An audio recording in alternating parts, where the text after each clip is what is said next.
This is the Georgia Farm Monitor.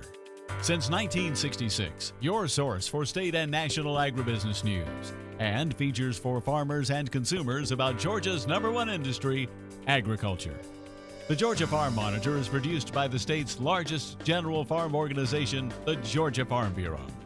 Now, here are your hosts, Ray DeLessio and Kenny Bergamy. Hi there. Always a good thing to see your smiling faces, or vice versa. Kenny, as you can see, is off this week. I'm Ray DeLessio, flying solo for the next 30 minutes. Straight ahead on the program, with dairy farmers struggling to cope with price declines, see how USDA is hoping that a $20 million investment will provide some sort of relief. Also on the program, urban farming, its ever-increasing popularity, and how this Atlanta urban farm is already making an impact on the local community.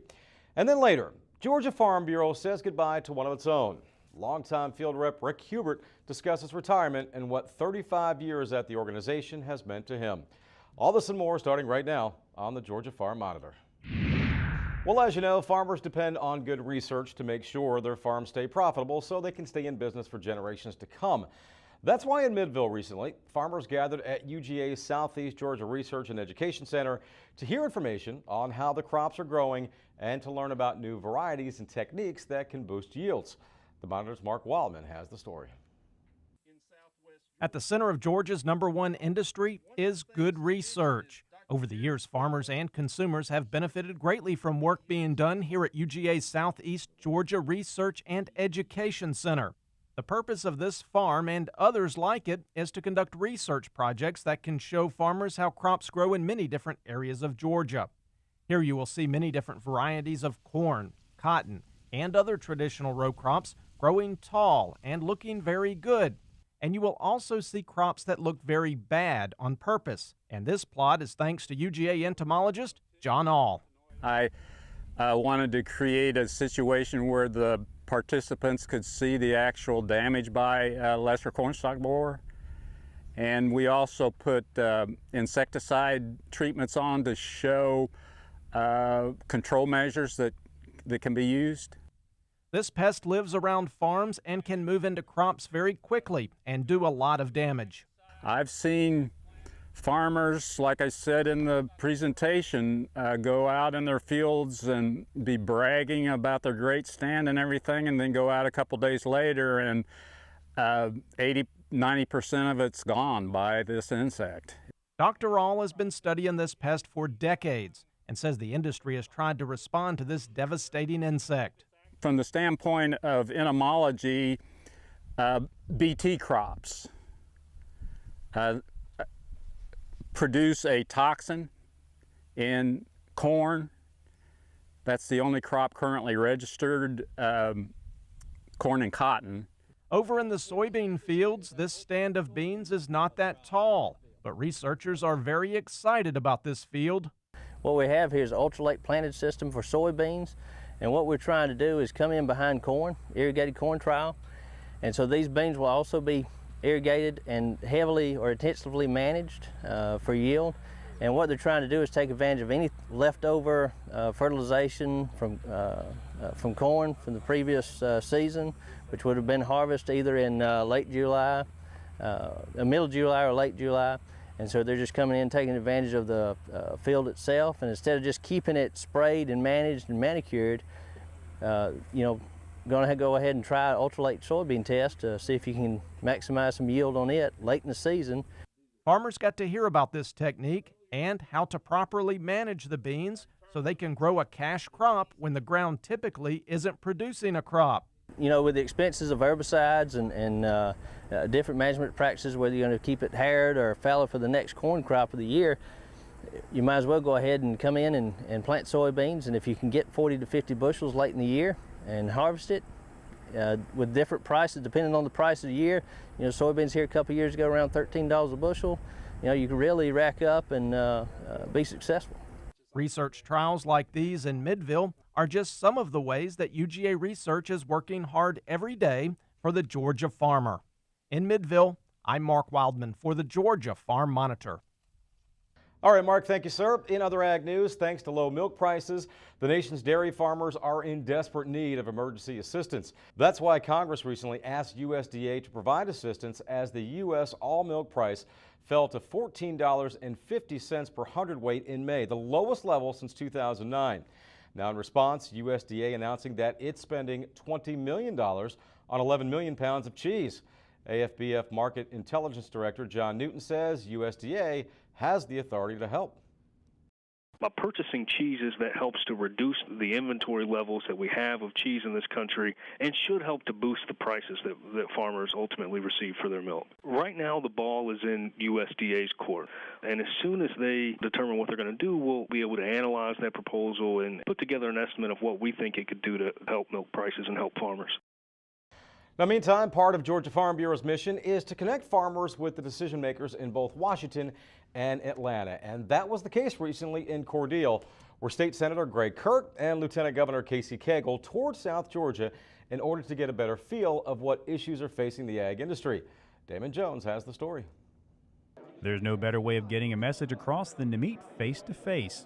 And that was a chance farmers in Crisp County recently had as State Senator Greg Kirk and Lieutenant Governor Casey Cagle toured the area to get an up-close look at the agricultural industry.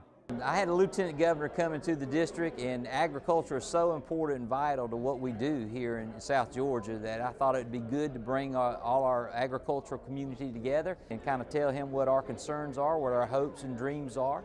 And so I asked Farm Bureau, and they put this together for us, and I'm very glad they did. As are both the producers and legislators, as it was a very informative event for both parties and one they didn't take for granted. And boy, the closer you can get to that and learning about what's happening, what the needs are, the better off you are. And right here, this is where the plow meets the ground, you know. These are the guys who are in the fields and they're telling us what's going on, and so I think it's great for them to be able to come together with us. Well, obviously, I mean, it's the #1 industry in our state, and we are very, very proud of what our farmers mean. It's a work ethic that only farmers understand, and it really is in our DNA.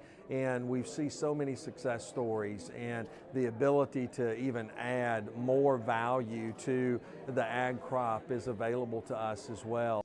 Along the way, a number of different issues were discussed about the ag industry, and most of them centered on rules and regulations and, of course, economics. Well, obviously, I think, you know, continue to make sure that there's consistency within policies, and not only tax policy, regulatory issues as well.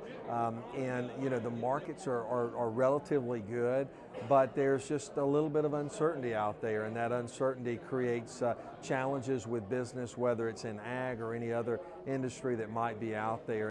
Despite the challenges, government is hoping for business growth in the near future and is putting money where their mouth is.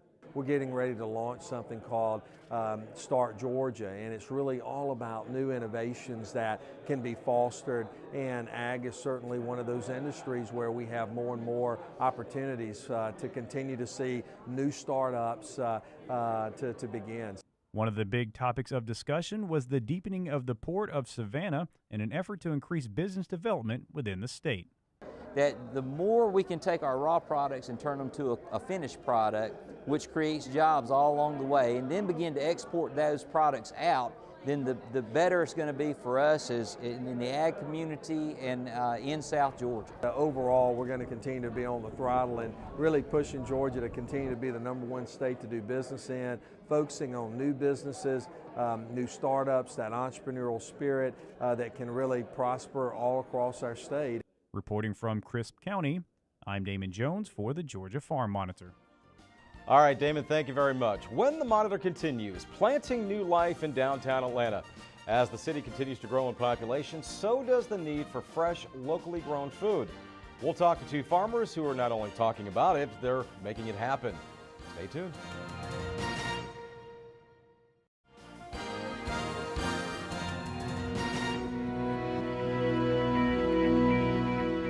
Hello, my name is Jan Jones. I'm from Decatur County. I work with my dad on our farm. We grow cotton, corn, peanuts, and we also have beef cows. I did grow up on the farm, and I've always helped out on the farm, but it wasn't what I had planned to do as a career. I graduated from Mercer University in 2012 with an English degree, and I couldn't find a job that I really liked, so I quit the job that I did find, and I moved back home, and I realized that I didn't hate going to work every day, so I just kept working, and then I decided to stay on full-time, and I stopped looking for other jobs, and I'm pretty happy with how it all turned out. I like working outside. I like, in kind of a family setting, and I like working with my dog every day. That's not something everybody else can do. I feel like it's really important to get involved. Joining Farm Bureau was one of the best decisions that I've made outside of, coming here and staying.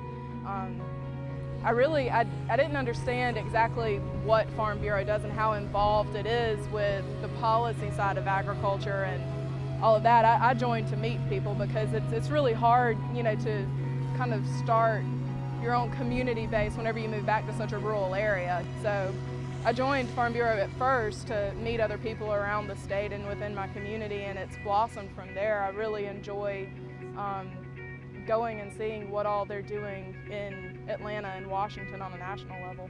It's a hard job, but it's really rewarding. You're exhausted at the end of the day. It's hot and it's sweaty and you get dirty and hydraulic lines blow out on the combine and you're an hour behind with the rest of your day. But I mean, it's so rewarding because, I don't know, you can look back at what you've done just on a day-to-day basis and you can get an immediate gratification for everything that you've accomplished. And that doesn't happen in a lot of other jobs. Growing fruits, vegetables, herbs, and raising animals within city limits. That is the definition of urban farming, and although it's nothing really new, its popularity continues to grow across the country. Understandably so, considering that by 2030, it's been projected that 60% of the world's population will live in cities, meaning the increased demand for food. Well, here in Georgia, there's one urban farm that's already building a foundation for the future.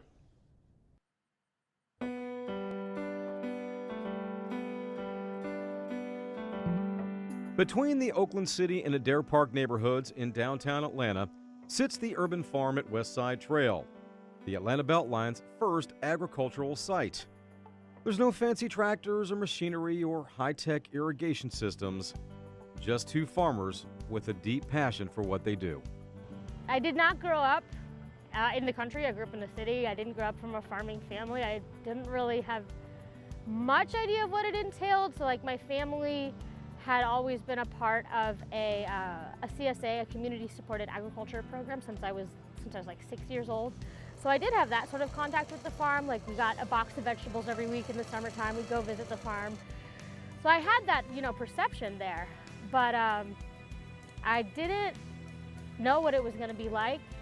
And then when I started farming, it's just one of those things where you look around and then you can't imagine ever doing anything else. To be able to take the site from what it was to what it is now, it's a big challenge. Coming out here when we first visited the site and seeing just how rough kind of the ground was. It's been compacted by trucks, the soil been taken away. Not much was growing, it's really scrubby. And just seeing what we're able to grow out here is also tough. It's rough, but then seeing the transformation from vegetables growing in our first season really exceeded our expectations in the first year, which is pretty awesome. Andrea Ness credits that early success to a rotation of cover crops, which were desperately needed considering the soil condition or lack of when they first arrived on the property. According to Ness, soil tests were taken, and the results, quote, some of the strangest readings she has ever encountered. Super high sulfur, super low phosphorus, like very little organic matter, basically saying like there wasn't much there to work with. We knew it was gonna be a big endeavor, but seeing those results really drove it home. We're like, oh yeah, this is not land that's ever had anything growing on it before. Like it's totally new. We're actually not the only farm over in this general area. There's actually a fair amount of urban farms doing their thing over in the West End, Capitol View, but it's not enough. People need more options for fresh vegetables than we have, and so it felt really great to be a part of creating that solution. That was really fun. We want this to be a productive and self-sustaining farm, so we wanted to be able to employ both of us. Hopefully we'll have people that we'll be able to bring on as employees. It'd be great to be able to do that from people from the neighborhood to be involved in the community. We want to be able to feed the community, and that means to us, people in all the surrounding neighborhoods, we like to be a place where they can come and get fresh vegetables, another option. And we know that we're going to be right here on the Beltline, so we're going to have people coming from outside the community here as well. And if you'd like to learn more about the farm or the Atlanta Beltline, log on to the address you see there. That's beltline.org. Also, the urban farm we feature, it's also called Aluma Farm. They have their own Facebook page, lots of really good info and pictures on there, so feel free to browse it for more information on the latest happenings and times that you can visit the farm. When we come back, I get a lot more pleasure out of watching young farmers and what they succeed in, probably than anything in the organization. after 35 years, Georgia Farm Bureau celebrates the career of the now retired Rick Hubert. The memories he made as a longtime field rep when the Monitor continues.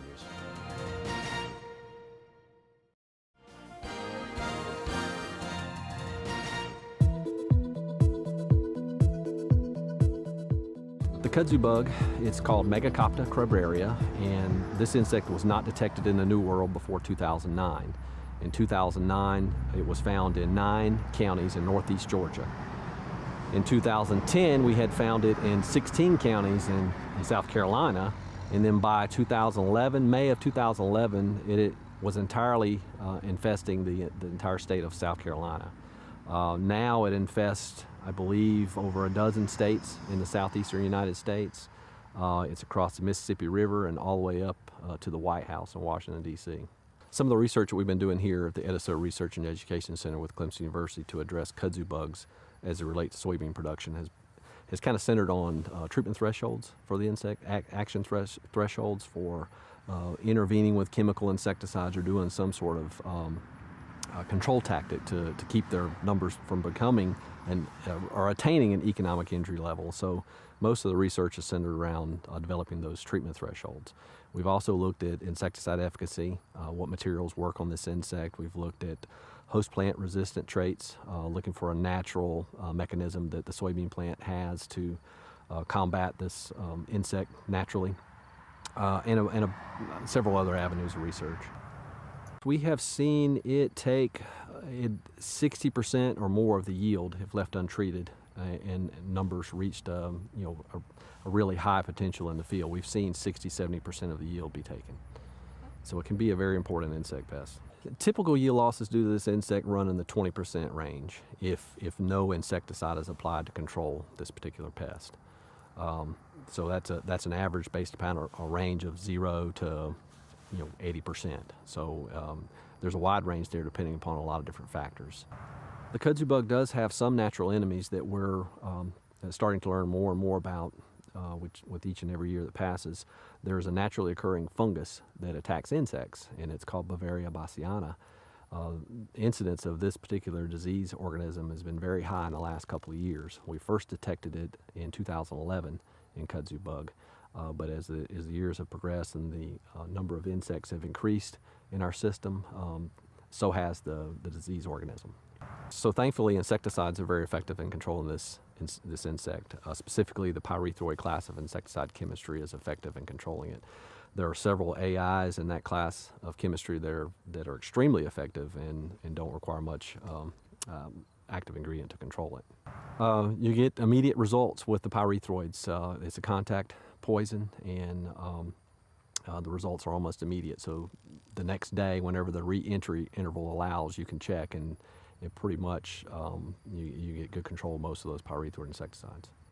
Several things that farmers can do to manage kudzu bugs in soybeans are to properly scout the fields. They need to regularly scout those fields, and they need to look for kudzu bugs to see if they've got an issue with them.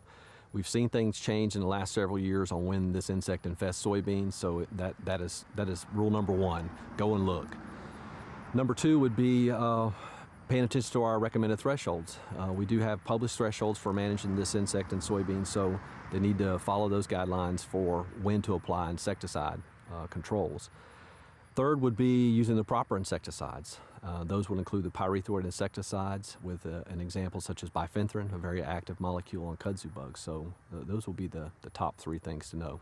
Specifically, we recommend controlling kudzu bug at 1 nymph per sweep using a sweep net, or when the immatures, the nymphs are easily located on most canopy observations. and that entails simply pushing back the canopy and looking for these immature insects. And if you find them easily on most observations, that's the threshold number of insects. In terms of scouting, there's a couple different techniques that growers can use, consultants can use to scout soybeans, and those involve using a sweep net. Sweep net is basically a canvas funnel on a wooden dowel rod for use in sweeping soybeans. We have thresholds for kudzu bug in soybeans of 1 nymph per sweep. We recommend taking a 10 sweep sample and doing multiple samples per field to get an average number of insects for those thresholds. Finally today, in the words of the late Roy Rogers, happy trails to you. After 35 years of working with county volunteers, providing service between the counties and the Georgia Farm Bureau, longtime field rep Rick Hubert is retiring. He leaves behind an incredible body of work, as Kenny Burgamy puts it all into perspective. When Rick Hubert began his work with the Georgia Farm Bureau in 1981, President Ronald Reagan was in office. The state's governor was George Busby. Basically, my role as a field rep with Georgia Farm Bureau is working with the county volunteers, and basically our job is a liaison between the county and the state organization. Our county presidents, they're farmers, they're volunteers, so we have to have a role in that in helping them to make decisions sometimes.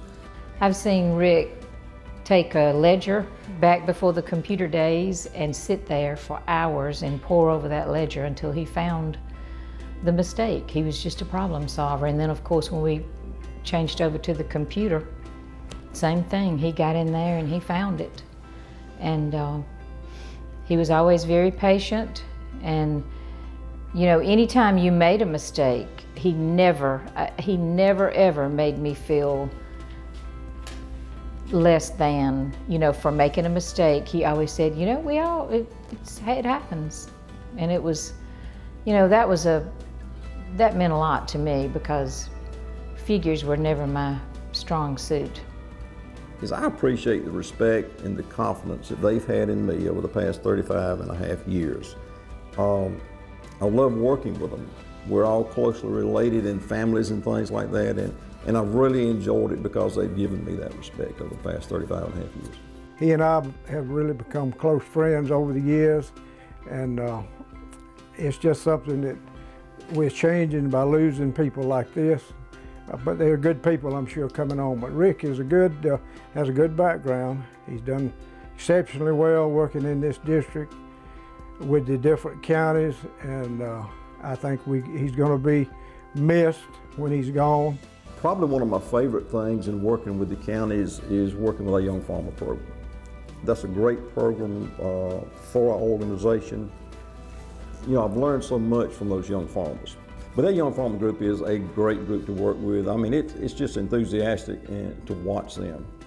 I get a lot more pleasure out of watching young farmers and what they succeed in, probably than anything in the organization. Well, congratulations, Rick Hubert. I really do appreciate all the work you've done for all these years. You've been so successful at being a district manager in the 4th District of Georgia.